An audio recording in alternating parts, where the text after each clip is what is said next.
សួស្តីបងប្អូនទាំងអស់គ្នាជួបជាមួយនឹងខ្ញុំបាទសូណាល់ម្ដងទៀតថ្ងៃនេះសូមចែករំលែកពី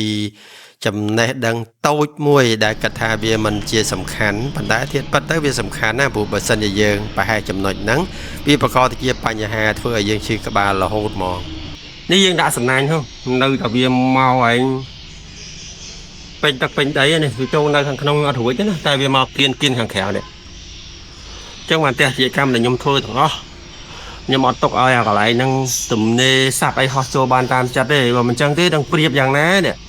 ថាជាអាចព្រៀបនៅច្រើនជាងវិជាកម្មទៀតហើយតែព្រៀបនៅច្រើនជាងទៀតវិជាកម្មហើយវិជាកម្មយើងខ្លាច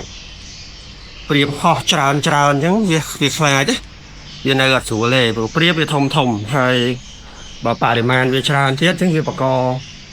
វាភ័យខ្លាចដល់វិជាកម្មរបស់យើងនេះឥឡូវបងប្អូនមើលនេះcòn thì dân đã sẵn này này bên đây mà nấu này thế kia bên này thế này cái này nó dân đã sẵn này nhưng bỏ đã sẵn này cho châu mà đâu bên tắc bên đây nâng bà thầy trong tháp tê để dân khui thử phải giặt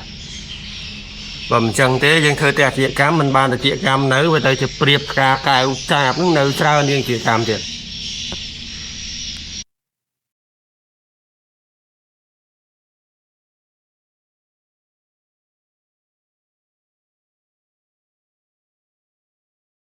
អរគុណច្រើនបងប្អូនទាំងអស់គ្នាយើងនឹងជួបគ្នានៅវីដេអូក្រោយទៀតហើយបងប្អូនទាំងអស់គ្នាជួយ follow page ម្នាក់មួយផងដើម្បីទទួលបានចំណេះដឹងផ្សេងៗទៀតទាក់ទងទៅនឹងការចិញ្ចឹមត្រចៀកកម្មជំរាបលា